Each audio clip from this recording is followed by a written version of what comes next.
Hi, Alex here. You've probably heard about the triple bottom line, a concept that is used a lot when speaking about sustainability, and particularly sustainability in business. John Elkington, a global authority on corporate responsibility and sustainability, coined the phrase in a book in 1997. His argument was that the methods by which companies measure value should include not only a financial bottom line, profit or loss, but a social and environmental one as well. The concept has evolved into one that's often described as three overlapping circles. You've probably seen this image before. Sustainability is typically defined as the place where economy, social realities, and environmental health overlap. The concept of the triple bottom line mainstreamed the idea of sustainability as including people, planet, and profit. It helped business to understand that long-term sustainability of an organization required more than just financial equity. It also helped to clarify that when businesses were considering what sustainability meant for them, it didn't mean they had to give up the notion of financial success. But this overlapping circles image of the triple bottom line can convey a lot more. The circles are all the same size. Does this indicate that the economy is the same relative size or value as the other two circles, which deal with society and the environment? Can we trade, say, 2 social and 3 environment for 5 economy, as long as we stay in the overlapping bit in the middle, sustainability? Let's see if science can help us understand this better. For more details about this, check out earlier videos. Science tells us that left to its own devices, the planet operates in a balanced way. We call this the cycles of nature, and they are powered by energy from the sun. Science also tells us that matter is not created or destroyed, while laws of thermodynamics tell us that everything tends towards dispersal. That's the principle of entropy. Because plant cells are, for all intents and purposes, the only cells that can produce structure from energy, photosynthesis is the process by which matter is structured on our planet. This is why we say that photosynthesis pays the bills. Without it, creation of structure from energy would not occur and entropy could rule the day. So how does this help us understand the triple bottom line? Plant cells belong to the environment circle of the triple bottom line. If plant cells are the original creators of structure, then this is the circle on which everything else depends, or in which everything is embedded. Everything comes from nature at some point. Society, which is related to the social circle of the triple bottom line, exists within the environment. An economy is a byproduct of society. So instead of 3 overlapping circles, we have 3 nested circles, where the economy is a wholly owned subsidiary of the environment. To achieve sustainability, we need to comply with social and environmental conditions, meet human needs within ecological constraints. Does this mean that business has to put financial gain last? Of course not. But economic decisions are part of a strategy to make more money while getting closer to social and ecological sustainability. The economy is a means to an end, not the end itself. It's important to remember that paying the bills happens on multiple levels, and ultimately we're all dependent on photosynthesis. This is helpful for business because it provides new perspective on the rationale for integrating sustainability into who and how they are in the world. There you have it, a new look at the triple bottom line viewed through the lens of science. If you enjoyed this video, please subscribe and consider becoming a patron by making a pledge of $1 or more for each new video we create. Thank you to our patrons, we cannot make these videos without you, and thank you for watching.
This is Peter. Peter is a teacher. He's sure that he leads a sustainable life. He buys organic products at the supermarket, rides to work on a bike, and his lights use green electricity. But is that really sustainable living? Let's go back to the beginning. Even in the 18th century, people were interested in the environment. For example, Carl von Carlowitz realized that you shouldn't cut down more trees than will grow again to replace them. So he had recognized the basic principle of sustainability. Nowadays, sustainability is seen as a global concept. This can be explained with the help of the 3-pillar model. The model is based on environmental, economic, and social considerations, which must always be regarded as belonging together. First, the environmental pillar. It includes, among other things, climate protection, which is widespread, protection of resources, and biodiversity. Also, food should be grown organically. That is, we should stop using pesticides. And farm animals should be given fodder produced on the farm. We must use natural resources more sparingly too. One of them is petrol, which we need for our cars. But sooner or later this resource will be exhausted, so there'll be no fuel for the cars. This is why we're looking very hard for an environmentally friendly alternative, so that future generations will have environmentally friendly cars. Electric ones, for example. The next pillar is the economy, that is, business and industry. In future, at the supermarket, Peter should only find produce that's in season in his region, like strawberries in summer. Mangoes from Brazil or bananas from Colombia and Ecuador arrive by air from a very long way away. Transporting them causes a lot of pollution. The third pillar of sustainability is the social element. Goals here include, for example, better education and training opportunities, equal rights for men and women, fighting poverty, and prosperity for the whole of humanity. One beverage manufacturer from an industrialized country has quite a bit of catching up to do here. It repeatedly takes over the wells of villages in India because it needs the water to make its products there. That isn't very sustainable. Peter doesn't think so either.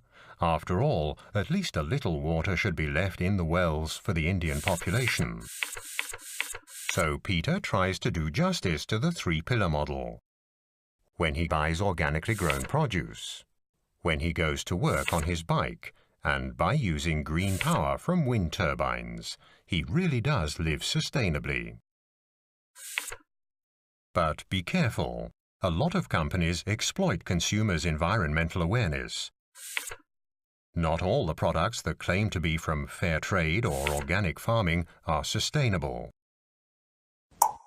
It's up to consumers to be well informed about the products they're consuming.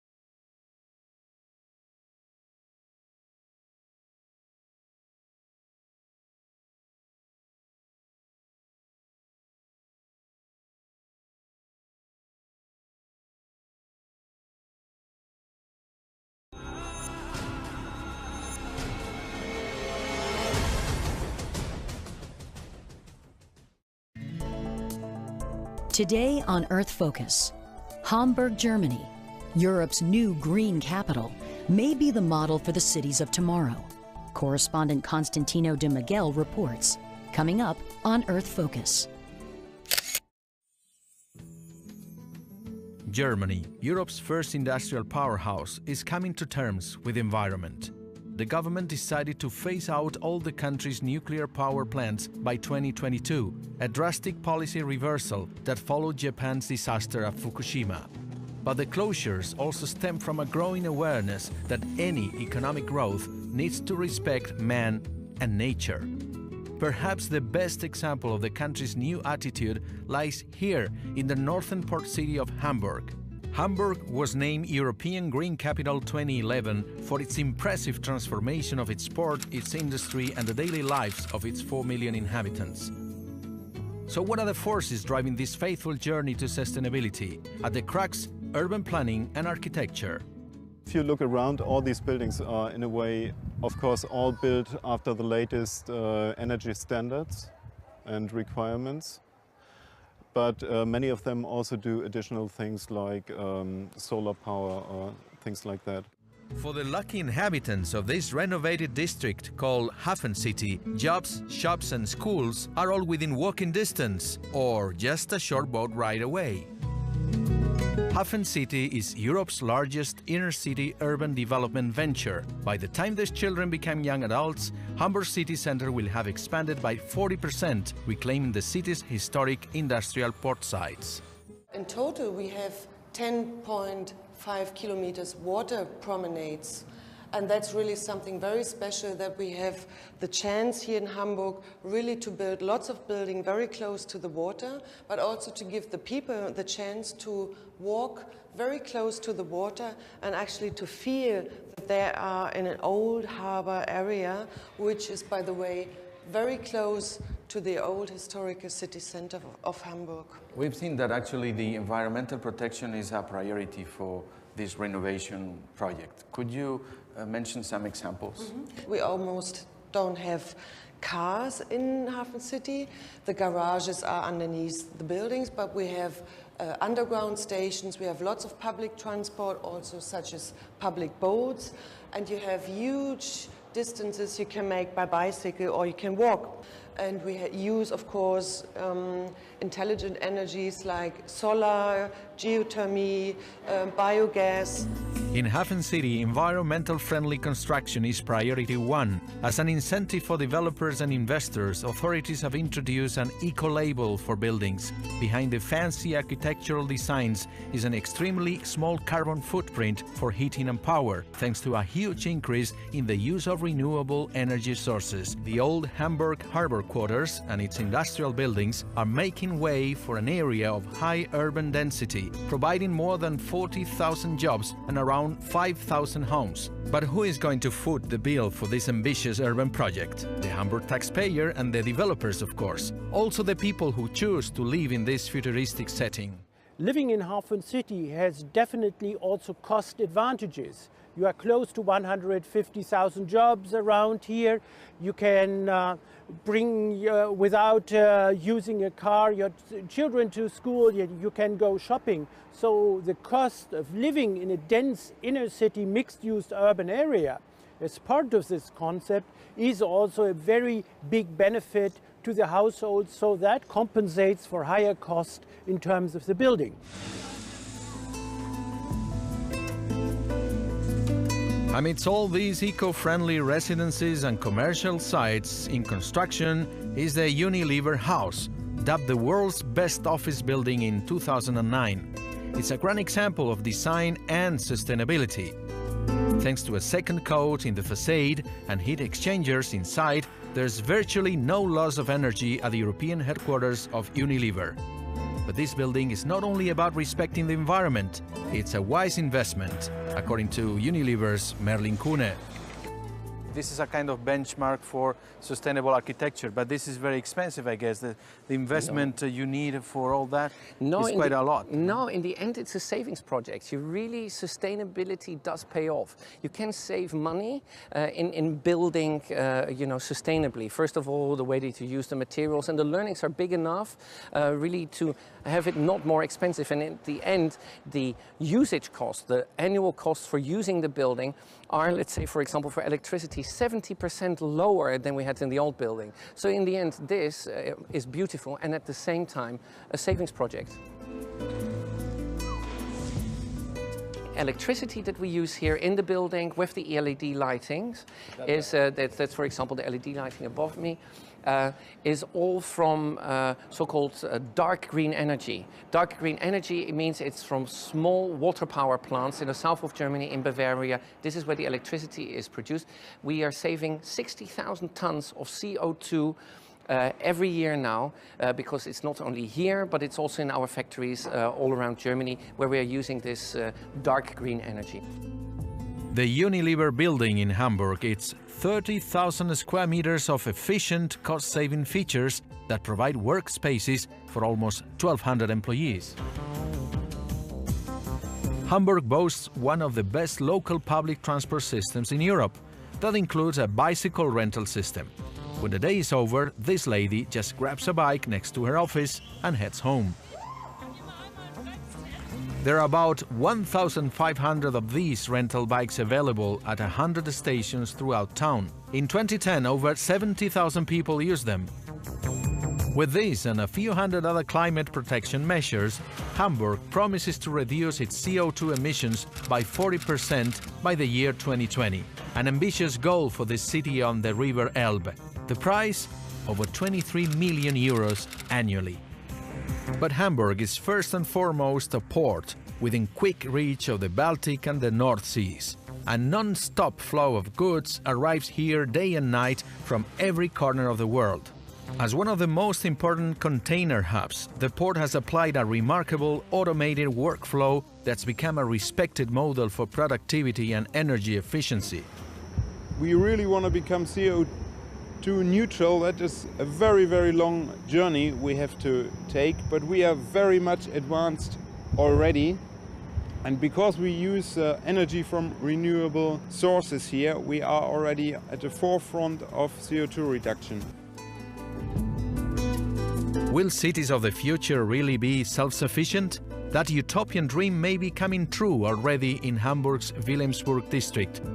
The main idea, according to Chief Urban Planner Uli Helweg, is that Wilhelmsburg will draw most of its energy supply from local renewable sources. With all these different components of regenerative energy, we will supply 4,000 households in Wilhelmsburg. That is 20% of the households of Wilhelmsburg with power. Any innovative idea to reach the target of zero CO2 emissions is welcome. Take, for example, this watercraft, the Alsterwasser. Developer Heinrich Klingenberg says it's the world's first commercially run passenger ship where pure hydrogen serves as fuel, which is converted into electrical energy by means of oxygen. The only exhaust produced is water steam. The 50 kilowatt capacity fuel cells power the ship's electric motor that glides silently across the Alster at a speed of 14 kilometers per hour with up to 100 passengers on board. So hydrogen shipping works, but for a wider use of this solution, we need to fix the problem of how we can store energy. If we want to go for renewable resources, then we have to have a storage, because renewable resources like here in northern Germany, we're talking about wind especially. And wind, as we all know, there is a lot of wind at a certain time, but that's not necessarily the same time when people have the demand for energy. So therefore you need a storage. And from our point of view, hydrogen produced from wind from renewable resources via electrolysis is the perfect medium of storage. The hydrogen ship will help relieve the environmental burden on the city center because it serves an ecologically sensitive area in Hamburg, the Alster Lake, which lies in the very midst of its metropolitan area. So will cutting-edge technologies save us from an environmental disaster?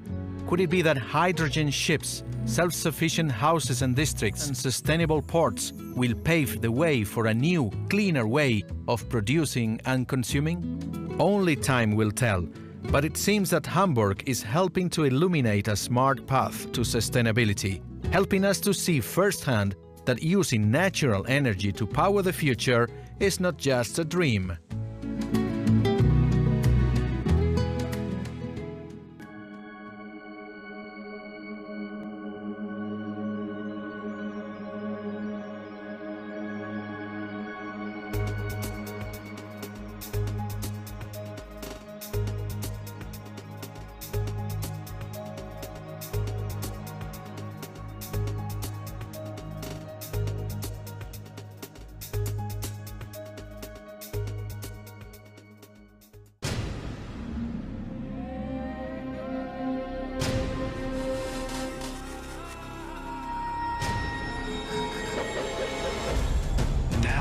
Airwaves, a global channel of uncompromising stories, world news, documentaries, entertainment, and culture.